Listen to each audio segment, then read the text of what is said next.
Hi, everyone, and welcome to our Nailing Change Management How to Drive Change Like a Leader webinar. I'm Abby. I'm the community manager at GoCoach.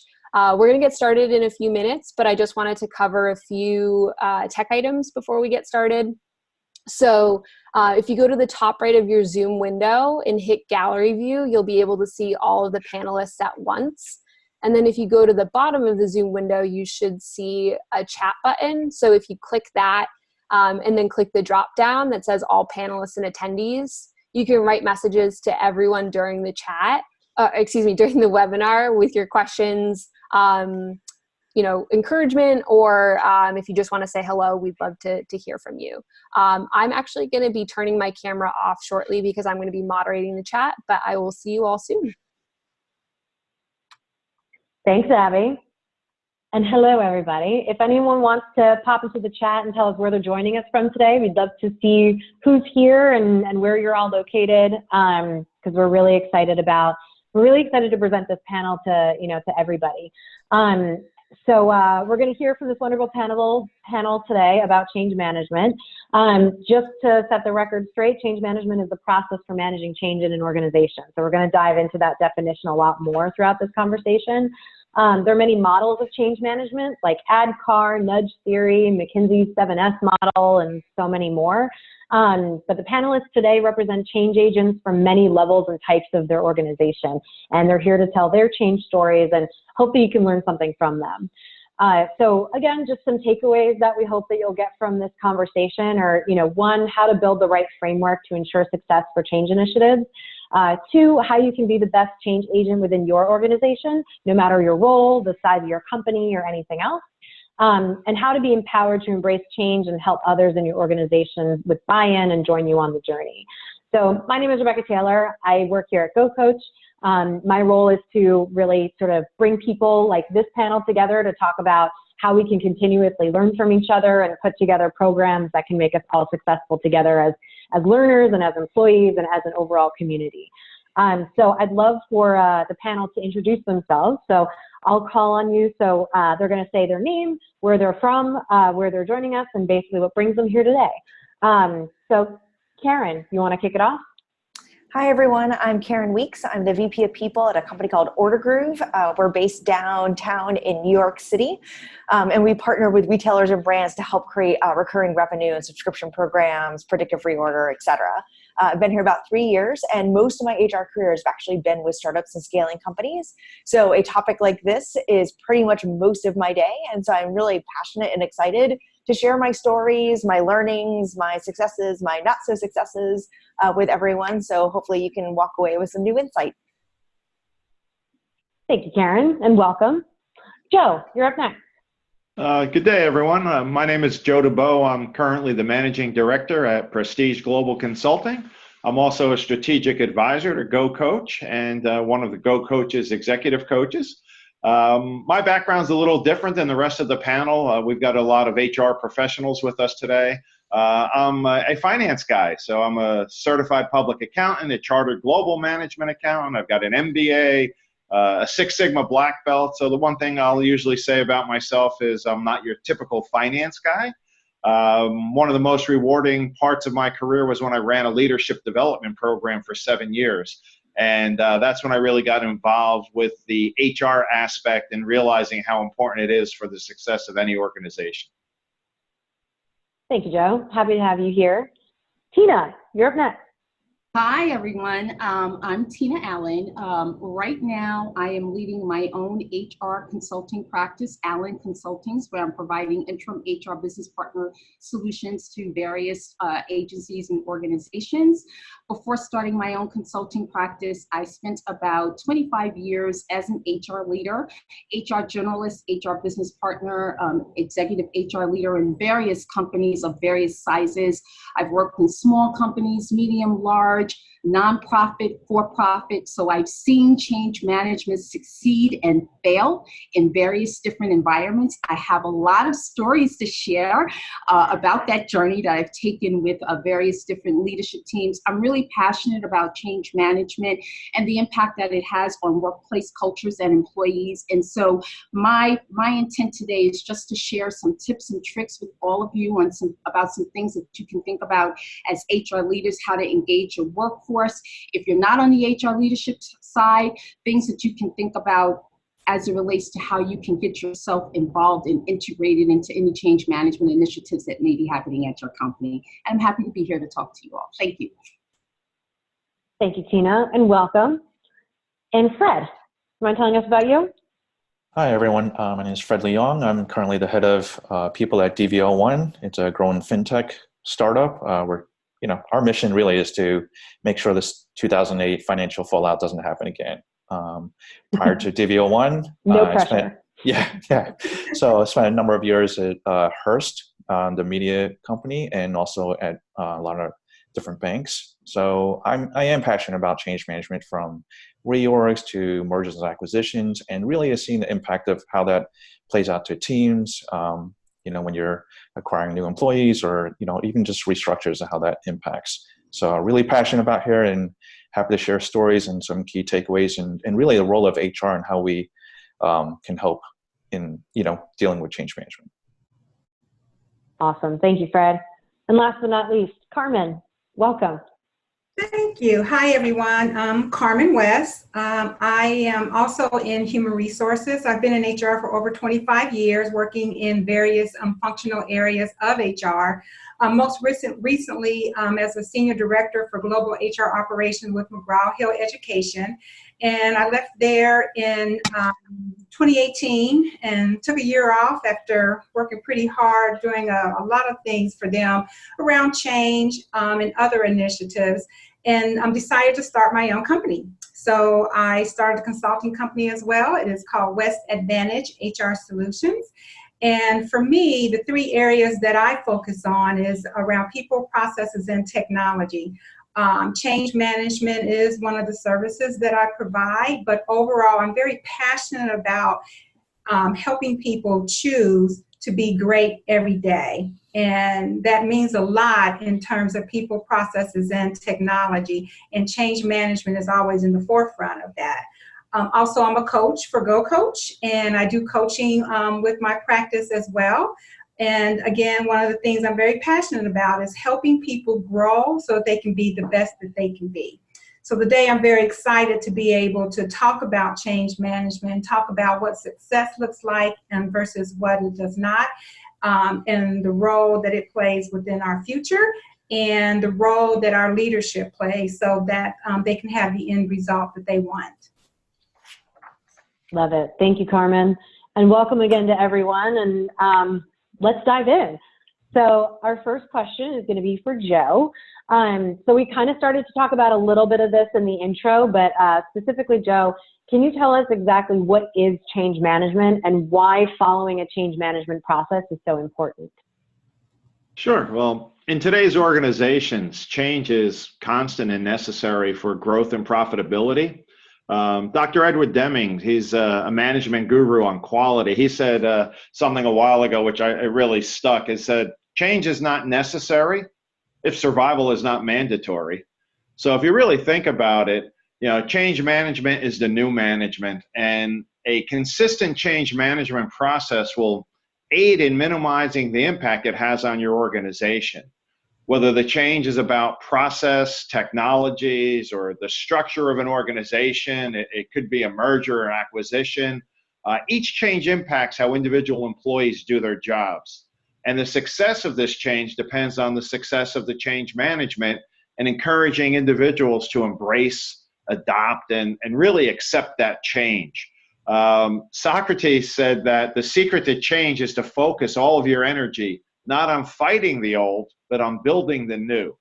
If you think about that for a minute, Socrates said that he died in 399 BC. So people have been fighting and resisting change for a long time. And change management is nothing more than a systemic approach to dealing with the transition or the transformation of an organization's goals, their processes, or their technologies. And the purpose is really to implement strategies for affecting that change, for controlling that change, and really for helping people adapt to the change. One of the things you'll hear me say is Y is a function of X. Your output is a function of your inputs. So when you think about that and you think about the process of change management, it's really important to understand what those important inputs are. And that will really enable you to develop a process and to monitor that process and to help you succeed in that process. A disciplined process will improve the odds of the change initiative becoming much more successful. Despite extensive knowledge on the area, failure remains high in change initiatives. Failures are probably in the 50 to 70% range, and it's really because of implementation. So the problems really tend to fall in the implementation of this change management process.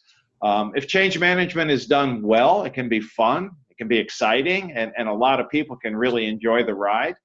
But on the other hand, if it's done poorly, it's painful, it's demotivating. You know, you're left with chaos, you're left with a poor performing team who seems to have multiple competing priorities, a loss of focus, and that's really going to derail any sort of success that you may have. Mm-hmm. Yeah. And I love the Socrates quote too, because it's true. It's like people have been fighting this for a long time, and it's natural for people to resist the unknown. And it's natural for people to sort of, be curious or cautious about whatever that is. And, it's like just to, what I'm hearing is that it's important to have a framework so that people have knowns within the unknowns and that they know what they need to do to sort of get to that other side. Change is comfortable for everyone. Yeah. And it's about the leadership of how you lead people through that. And so it kind of brings me to, the next question, which I'll aim at Carmen, since I know you work a lot with this with clients and you've done this a lot, in your experience as well. Carmen, can you tell us about a major change that you led on your team? And what do you wish you'd known then that you know now? Yeah, I think to sum it up, it kind of plays well off of what Joe said. The main thing that I've learned over the years is fear. Fear can be overpowering in people. I mean, let's face it, we all wish that we had a crystal ball or a magic mirror that we can look into and say, okay, where are the issues that I need to be concerned about, or the challenges or the barriers that I'm going to have to fight? Not happening. That's not available. And for me, the beauty of that, it does allow you to take the time to sit down and talk to people, because change happening and happening correctly is about working and talking with people. And when you do that, you learn. Now it takes time. That's where you wish you had the crystal ball. But it takes time because you have to get to the root cause. And every functional area of the business could be different. Every individual could be different, and I've worked in a lot of projects. I mean, let's face it, I've done SAP implementations globally. I've done gas systems implementations where I know too much was happening up under the ground around gas, and, TA applications. I mean, the list of projects go on and on. But what I've learned is that there's two things, and they sound the same, but they're different. One is the fear of unknown, and the other is the fear of what they don't know. The fear of unknown is simply about communicating. So if an organization is going through a large transformation of any kind within the organization, and they're not communicating well of the who, what, when, and how, and a certain area of the organization is going to be impacted, or an individual is going to be impacted, or how roles are going to be impacted. That's going to be a concern. And so that's the fear of the unknown. The fear of what I don't know, that's even bigger. You know, that's where someone's job or the role that they play every day, the way they do it one day is going to be completely different come go live of a huge initiative. And it's about that readiness, making sure that that individual and individuals within a team are truly ready. And it's beyond communicating. You know, I talked to a senior leader once within an organization of a project, and they said, well, you know, we're doing the communications on our internal website, and we've had some email communications. And I was very honest and somewhat blunt and said, that is not how change happens. It doesn't work that way. And it's about taking a step back and working with those leaders to help them understand all the time and effort that goes into that transformation. There's a lot of things that organizations can do beyond just simply communicating on an internal website or sending an email about the timeline of things. Every culture is different. Every individual is different. This is where innovation has to come into play. This is where thinking outside the box has to come to play. And this is where leaders truly step up and say, I care, and I want to know what you're feeling, and I want to talk together about how we can make this work. And it really is about servant leadership. It's servant leadership and change methodologies working together in order to bring about that mobility and the transformation that you want to bring about.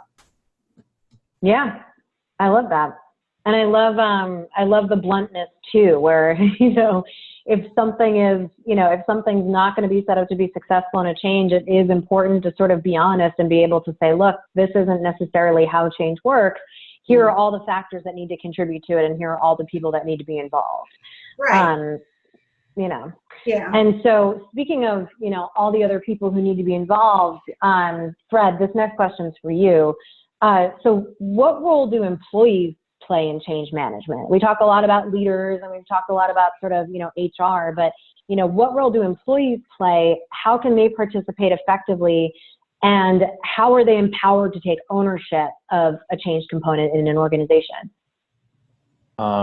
Just like culture, every employee has a stake in responsibility of shaping that. I think that I really firmly believe that employees should feel empowered, and starts with leadership and starts with, you know, having an organization and working with finance, identifying who those change champions are. And sometimes, you know, they're not identified, and they should be able to raise their hand and say, hey, I can contribute in this area, knowing their roles and responsibility, and feel like, hey, they can have some ownership.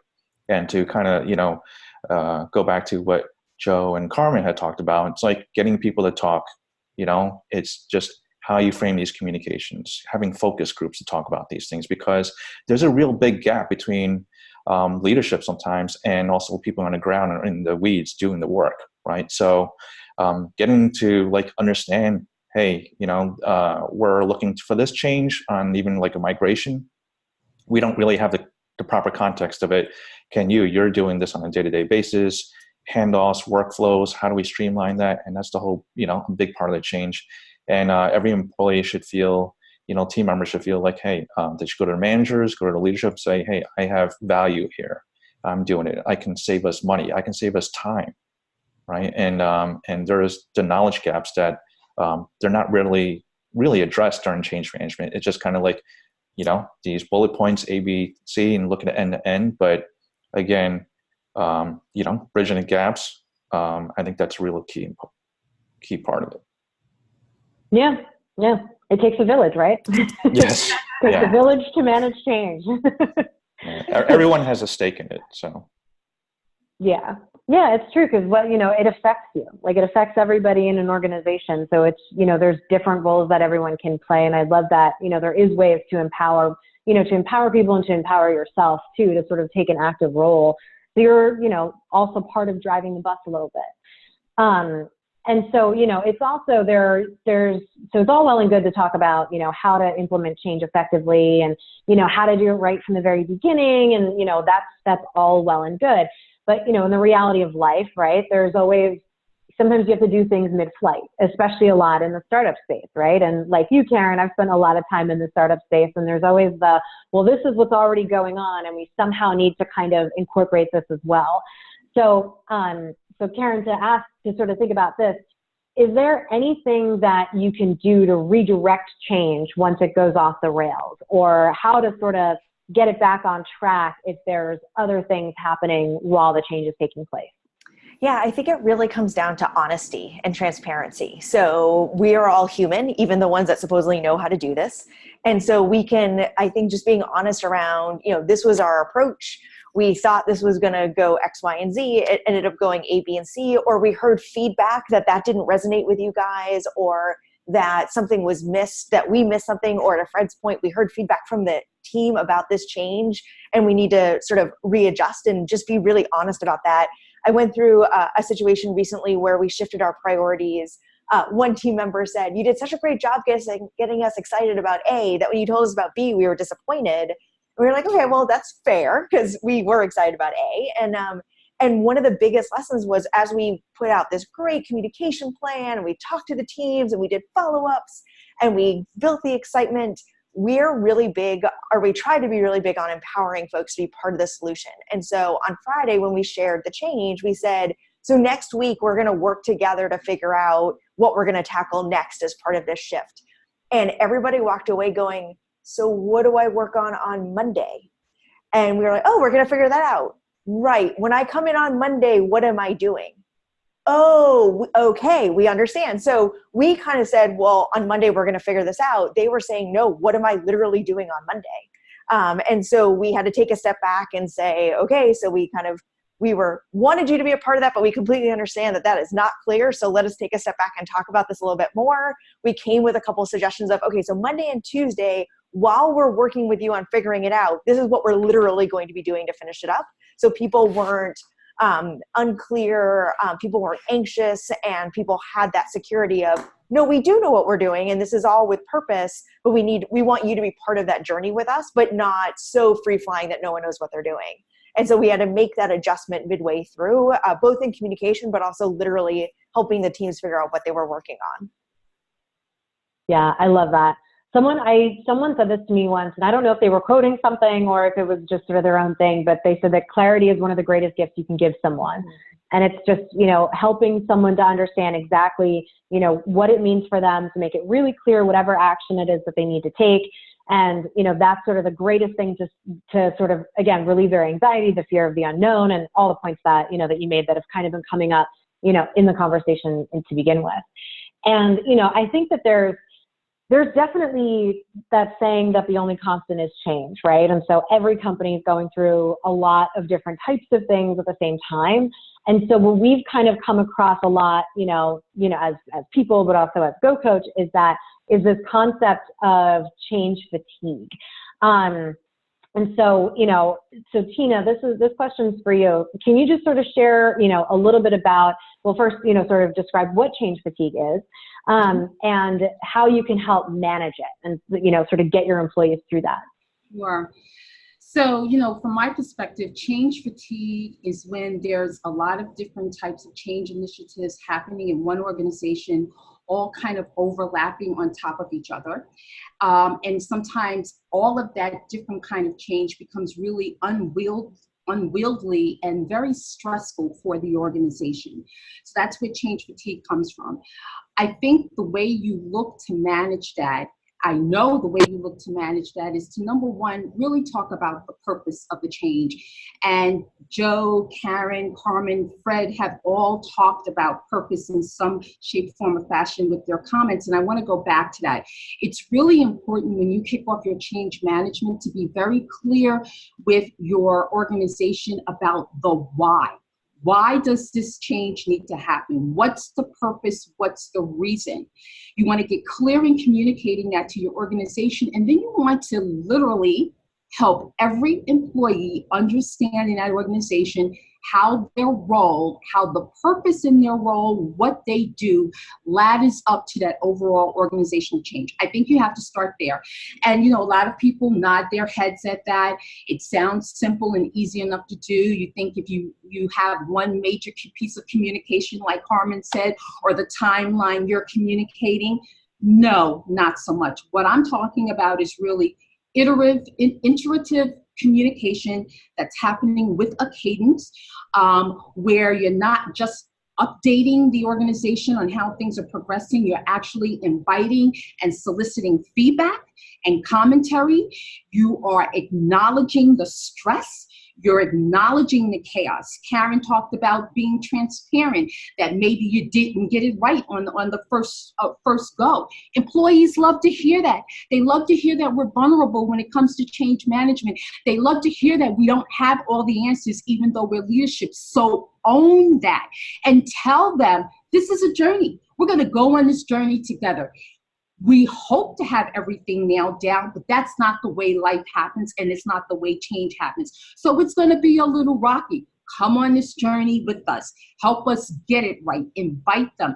Maybe there's focus groups that give employees an opportunity to vet in a structured, productive way that then gets cascaded up to leadership so that action can take.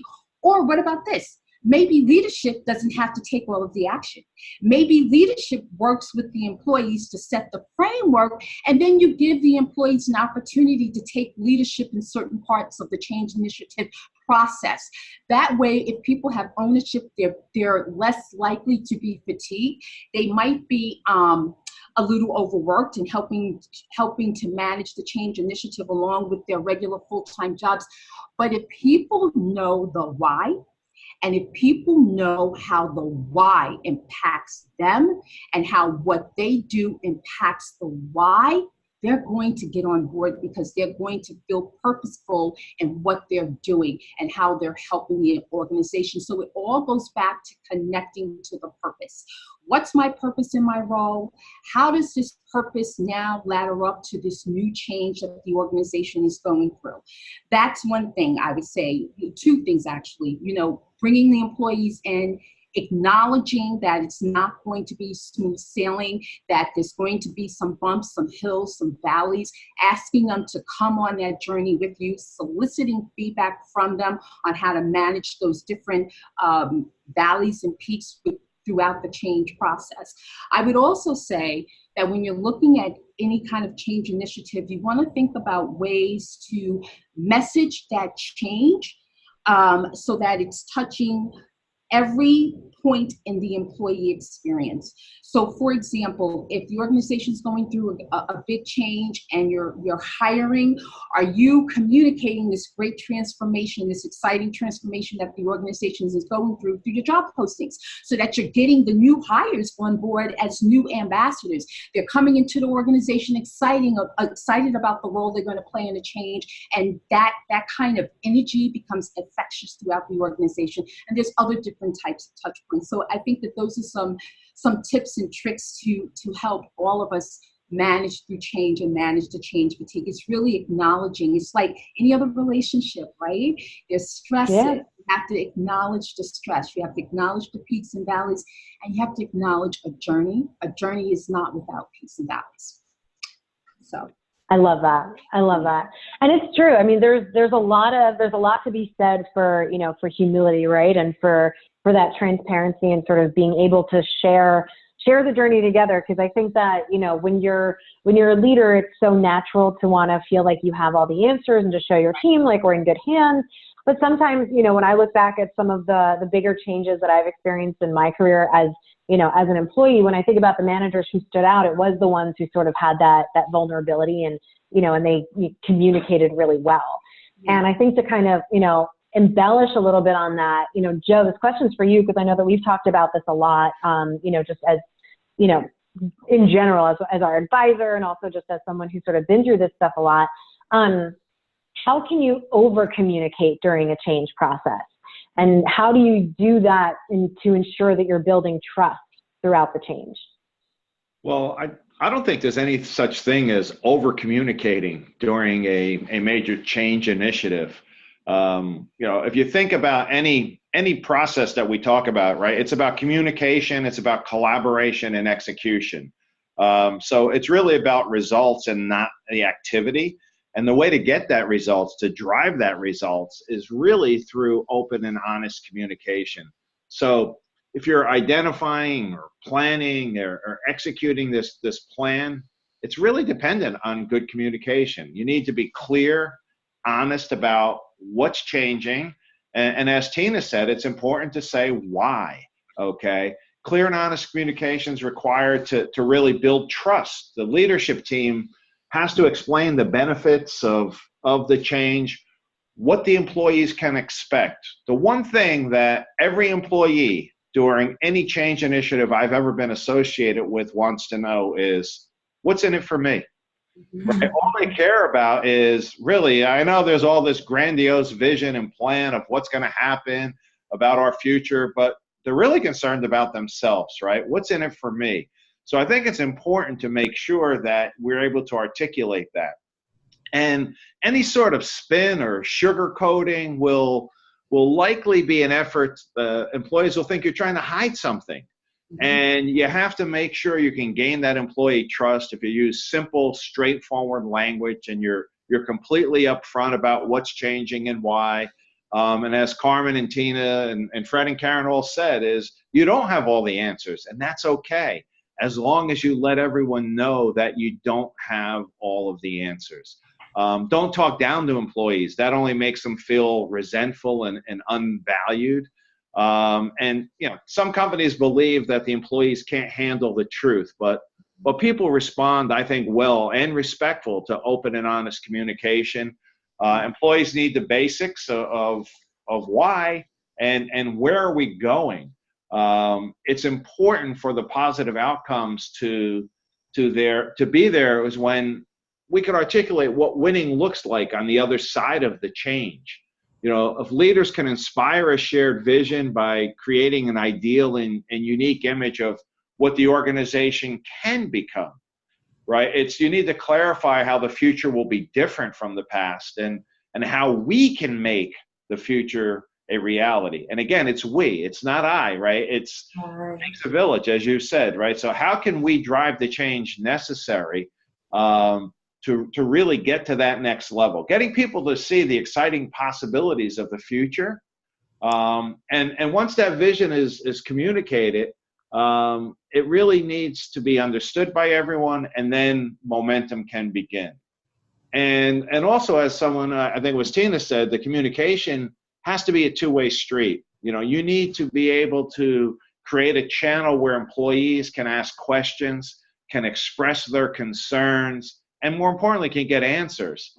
You could have a dedicated email alias, which is always a good start, but I know a lot of times people are reluctant to send an email in because you know where it came from.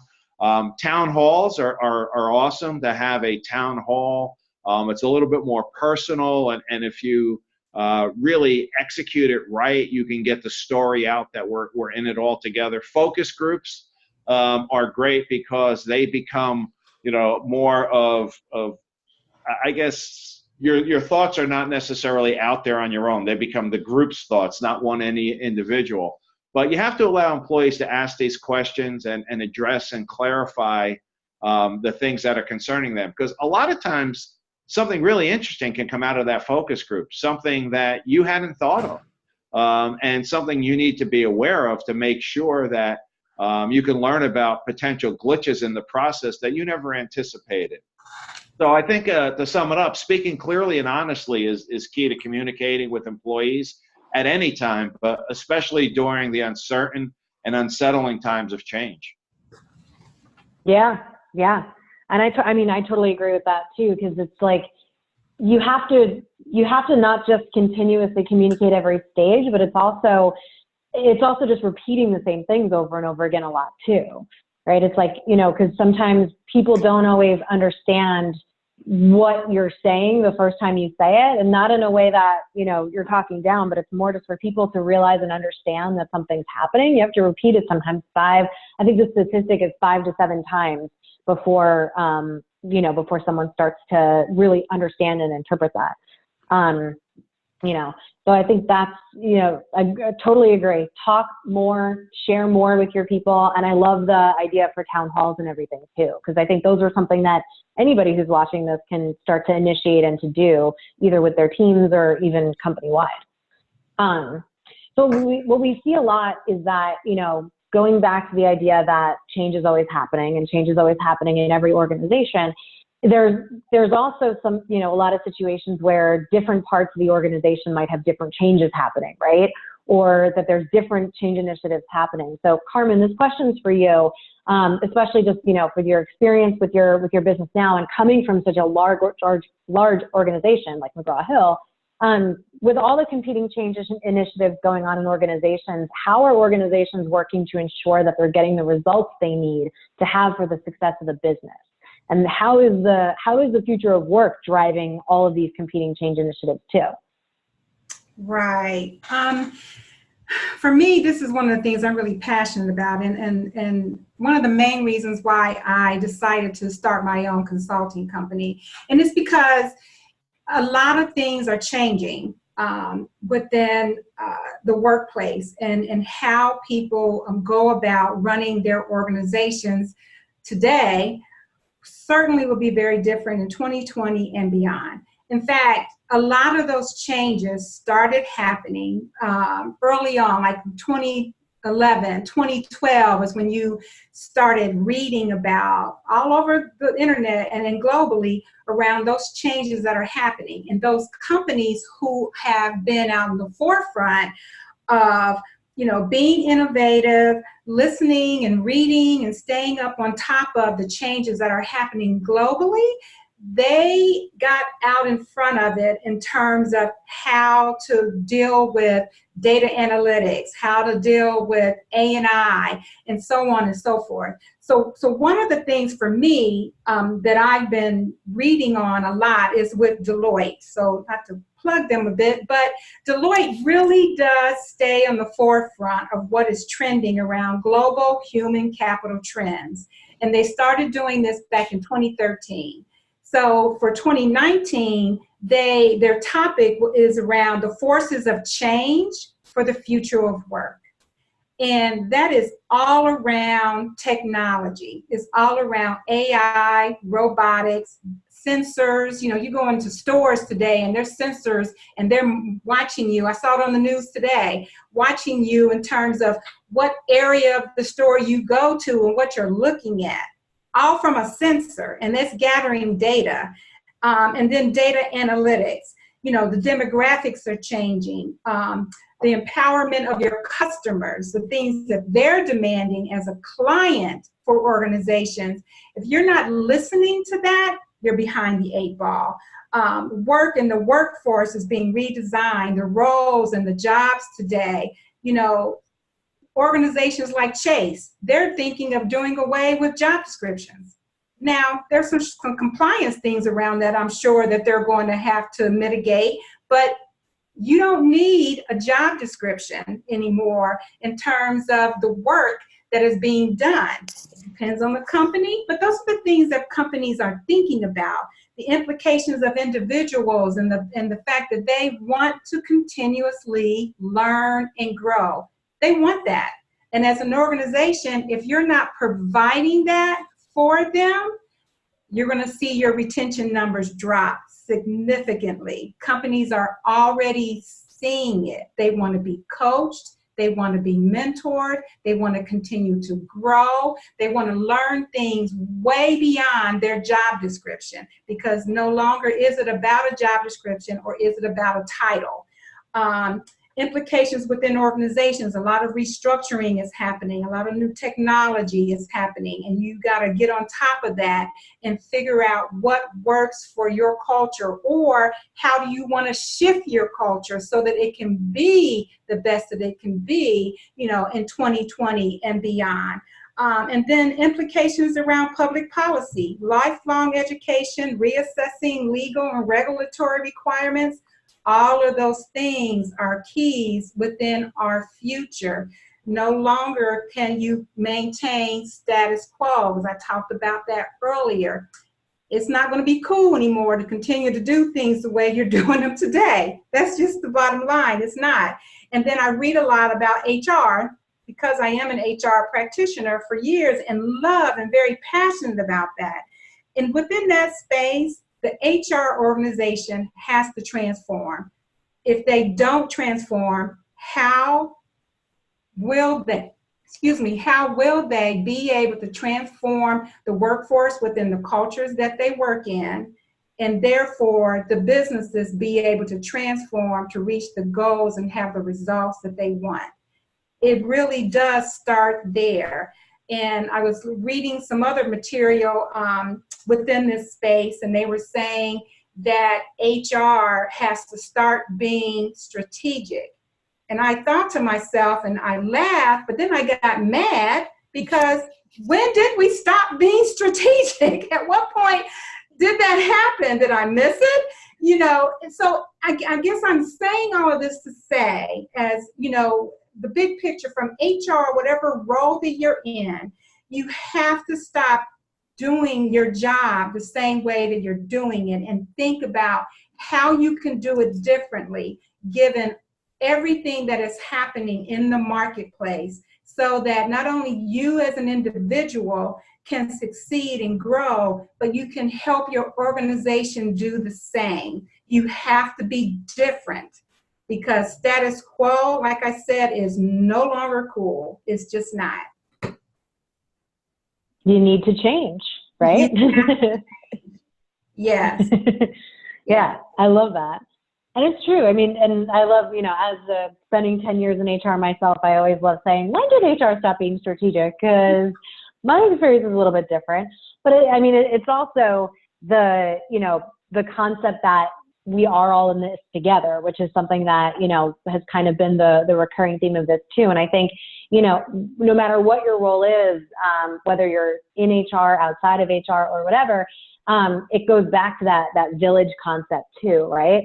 And so, you know, Fred, this question is actually for you, because I know this is sort of a part that, you know, point that you're excited about, having navigated change at large organizations too, like Hearst. What essential partners or resources do you recommend to help people to learn more about change management? And how do you, I guess you know, when you're going through this, how do you find your change champions, and how do you identify your role in the change and build your village? Yeah, I like to start with the role. And thank you for Tina and Carmen bringing that up, because I think oftentimes, and you know, HR is like, oh, you're supposed to be then dealing with the talent or the people, right? But then how do you integrate that, and how do you then partner with legal? And Joe brought up a good point. It's like, what's in it for them, right? Partners are probably thinking, what's my role in this, and how do I affect the change? So, you know, whether you're a leader or HR practitioner, I think it's really important to, you know, kind of really, you know, flesh this out and see like who, you know, what their roles and responsibilities are, and then how do you bring them together? Because again, it's kind of daunting experience. And, you know, I was just coaching someone else, and they're like, how do I even figure this out? And it could become such a daunting experience, but they don't need to. As long as they bring everyone together, bring some clarity, context, and connect the dots, I think that's really essential. And as far as partners, you know, even something is like IT or legal or PR, it's saying, hey, these are your roles. You're going to have to do from PR, from internal, external. Help set up those town halls that Joe had brought up, right? Or those group discussions that Tina had, you know, those focus groups, right? So that's where they can do, and then they can leverage them. Legal, if it's something even simple as like systems migration from a recruiting perspective, like how does this affect like the global aspects, or like some of these, you know, compliance rules for each state. So every one of our partners plays a role, right? And you just got to bring them together. Finance is a big piece, because change management is often dictated by like numbers and reaching some, you know, numbers target from, you know, dollars saved or, you know, revenue that we're trying to achieve. So they play a role in kind of explaining back to Tina and Carmen, saying the why. What's our purpose in this? So getting those essential partners, bring them together, and really, again, be human about this, right? With care, and approaching with like the end state in mind and the follow through. Like a lot of times it's like, it's all the preparation up front and then the implementation that Joe talked about. So key. What is the follow through, right? What does the ideal state look like? And then the, 6 months out or even a year or two, because then that gets us back to the purpose of saying, hey, this is what we're trying to drive at. And, I think oftentimes we're so focused on the implementation. Are we meeting these milestones that we kind of like forget about that ideal state? We have a pizza party or something, everyone celebrates, and then that's it. Okay. But has it been successful? And then, getting people to kind of, from hey, here's the buy-in, adoption, and then what are we, you still play a stake in this. So identifying, as far as change champions, getting back to the leaders, right? And it goes, this is something where I feel strongly. It starts with leadership, modeling that they can lead the focus groups, talk to the managers, cascade that message down, identifying who the key players are. And I talked about this earlier, is this bridge, this gap between leadership, seeing the high level 10,000 foot, right? But they're not in the weeds, they're not doing it. So get the managers to help bridge that gap, identify who those change managements are, help them see what's in it for them, right? That it's going to make their lives easier, or saying, here, it's just greater purpose. If you care about this company, you care about your role, and this is going to help us be more successful. I love that. And it is true. It's like, when you remind people of the purpose, then you can sort of help them understand how to get there. And it's kind of like, it's a journey, right? So if you're focused on the destination, then, there is the journey part that's there. And something that I love that, that you mentioned that I want to call out is celebrating milestones. That, there isn't just the beginning and the end. There's all the different sort of things that you get there. If you're on a road trip, there's all the pit stops, right? There's all the little things that you do along the way. And, acknowledging the milestones, I think, are really important and part of change culture, because it also helps to embrace the fact that change is ongoing. So even when this particular thing happens, there's always going to be the next thing. So instead of just holding out for whatever it is next, let's think about the little things that happen along the way and celebrate them or iterate on them, or whatever it is that, that's being dictated there. And I think that this kind of actually goes really nicely into something that, Karen, you and I have spoken about a little bit, is sort of outside of a change framework. Like there's, a change framework's an important thing, obviously, to have to sort of make any type of change successful. But outside of that, what are some other essential foundational components that a company must have to rally their employees around a change initiative? Yeah, I think it really always comes down to tying it to your culture, whether that is the way you communicate about it and then the way you support people. Is it cascading? Is it a huge town hall? Is it one message and then follow-up messages? So really thinking about your culture and then building it into, especially on startups and scaling companies where change happens everywhere, but especially happens here, and it happens fast and it happens a lot. And so the last two companies I've worked for, it was always top of mind for folks. So at the end of every town hall, quarterly, all hands, whatever thing it was, at my last company, our CEO always closed with the slide with Darwin's quote about only the ones that survive, evolve, and adapt to change. And so it was like, this is part of who we are, because at the end of every meeting, he closed with that. Here at Order Groove, one of our values is we're comfortable being uncomfortable. And part of that is change. It's a roller coaster being part of a company like this. So you have to be willing to go on that roller coaster. It doesn't mean we're going to abuse it, and change fatigue is absolutely a thing. But you have to be willing to go on that ride and on that journey if this is the right place for you. And so when we go through change or we talk about these sort of things, tying it back to your values, your culture, your mission, whatever is important for your company, that will make it resonate and that will make it feel more personal. And that will help ground it during that time of unknown, during that time of fear, during the time that we don't know what we're going to do on Monday. It just grounds it into, oh yeah, we're built for this. We're going to be okay. It's part of our DNA here.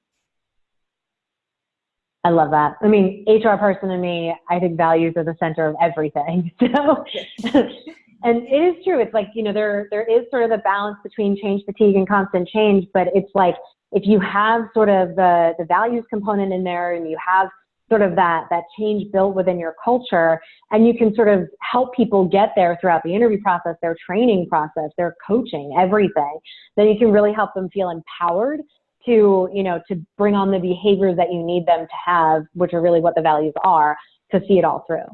And so I know we've got time for one more question. And so I'm actually excited about this one because I'm a sucker for any kind of story time. So Tina, I know we started to talk a little bit about this yesterday, and so I'd love for you to share. Have you ever been part or a core part of a change initiative where something went wrong? What did you learn, and how did it impact future change? Sure. So, you know, I've had a number of HR leadership roles in various organizations where there were either an integration happening, a merger and acquisition happening. And in each of these different organizations, there were a couple of times where the change did not happen the way it should have. And it did create a lot of challenges for the organization. And when I think back on where we went wrong, we as the leadership team, some very clear themes emerged for me. I talked earlier, as did the other panelists, about purpose.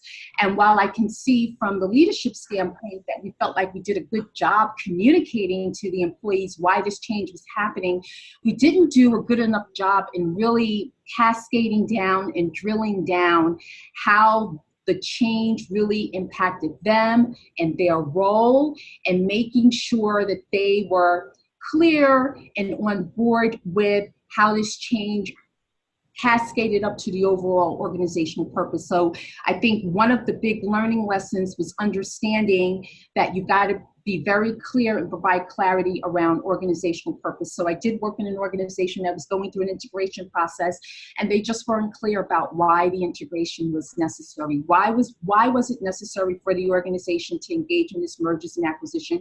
What did it do for the company? How did it add to the value of the organization for its clients and its customer bases? And how did it add to the value as it relates to the employee experience? So we didn't do a good enough job in just communicating that. The other thing that happened was throughout the change process, there were certainly some communications in very large scale, but there wasn't enough coaching happening between functional leaders and their teams. They weren't spending enough time taking that organizational change messaging and looking for opportunities to kind of really explore that in small groups. You know, when you're going through a change initiative and the message comes down from the top, you then want those functional leaders to now get involved with their teams and talking through how that change impacts them so that they can bubble up any concerns or issues.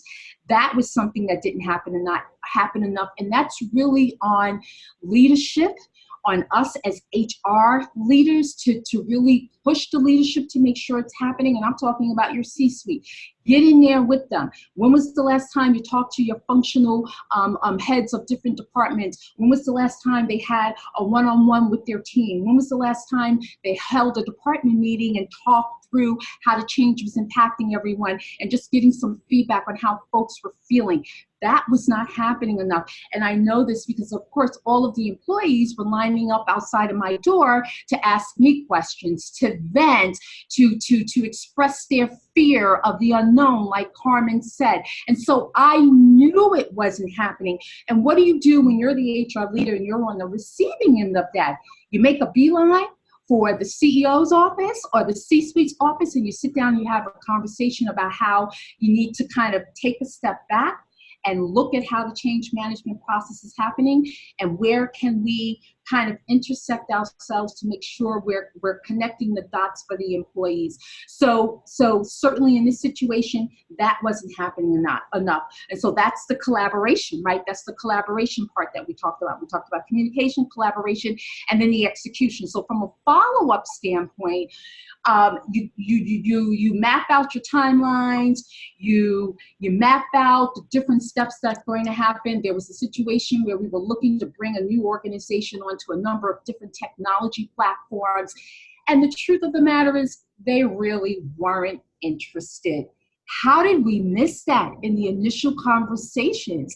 How did we miss that they were going, that sentiment was going to become a block for executing successfully and efficiently on getting them to get onto all of these different technology platforms? And what I realized in retrospect was that we should have, again, taken a step back, went back to that table and had some discussions. Maybe we have to understand with change management that it's never one size fits all, right? And this was an organization that does a lot of mergers and acquisitions. So they acquire a lot of different organizations into the parent company. Well, the process for acquiring different organizations cannot always be the same. We can't have one playbook for every type of organization that we want to acquire into the parent company. We've got to look at their culture, what's going to work for them. And I think where we really get in trouble is, man, that's a lot of work, right? It's a lot of work. Who's going to do all of that work? And who was it? Was it Carmen? I think you said it's about talking to people, right? You have to talk to them and you have to say, here's the plan. How is this going to resonate in your culture now that we're bringing you into this larger organization? Where do you think the pain points are going to be? How can we talk about how to mitigate that? Because what we want to do from a grand scheme to scale may not work for your organization that's just 50 people joining our parent company versus the other organization that's maybe 500 people joining the parent company. So I think it is about really getting very deep into the details and what matters for each situation, each constituent. And you can look at that from an internal perspective. You know, Fred was talking about the different departments that you want to bring into the change management process. How does it impact that department? What are going to be the pain points for them? And understanding that their pain points are going to be different than the other department internally that's going to participate. So it really does go back to that collaboration. And then from an execution standpoint, what I've seen gone wrong is not enough touch points to make sure that the implementation has really been happening the way you may have expected, or an unwillingness on the part of the larger organization to accept that those pain points exist and that there needs to be some work done to kind of manage that through. And so what has happened, what I've seen happen, is I've seen smaller organizations join the larger parent organization, and I've seen employees disengage. I've seen 25-30% turnover after an integration. And through the exit interview data, I've heard things like, you know, you guys just didn't get it. Nobody ever helped me understand how my role was going to be part of this larger change. And so now I'm going to a new organization where things are just a lot more clear and I feel more comfortable. I feel like I know what's happening to me every day, and I just didn't get that. And as an HR leader, I really became concerned with being on the receiving end of that kind of conversation and dialogue. And so it is one of the reasons, like Carmen, why I decided to kind of go out on my own and help organizations figure this out. And also, not just organizations, help people, professionals, employees figure out where they fit in that process and what they can do. If there's an organization that they have a lot of passion for, that they want to stay with, how do I get myself involved? How do I bubble up to my leadership team that they're kind of not getting this right? Where do I go for that? Because it can't always be HR, right? So those are some of the things that I've seen that have not gone well. And the consequences of not getting change management correct is turnover, having employees disengage who stay with the organization but are not part of the party, or out there grumbling, becoming toxic. I've seen toxic cultures develop from change management not being handled correctly. And that is the one biggest challenge and outcome of getting change management wrong. You end up creating a toxic workplace culture. Most of the organizations I've been part of from an HR standpoint, the lack of managing that change management correctly has created that toxicity in the culture. And then sometimes you just can't come back from that. It's just too hard. And then the organization goes through another change where you deal with the clearing out of employees and staff, and you have to hire new people in, and they've looked at all of the Glassdoor reviews, and they're trying to understand what's in your organization. People, this is the result of bad change management. Yes, I love your passion, and I hate to have to cut you off. We are at time.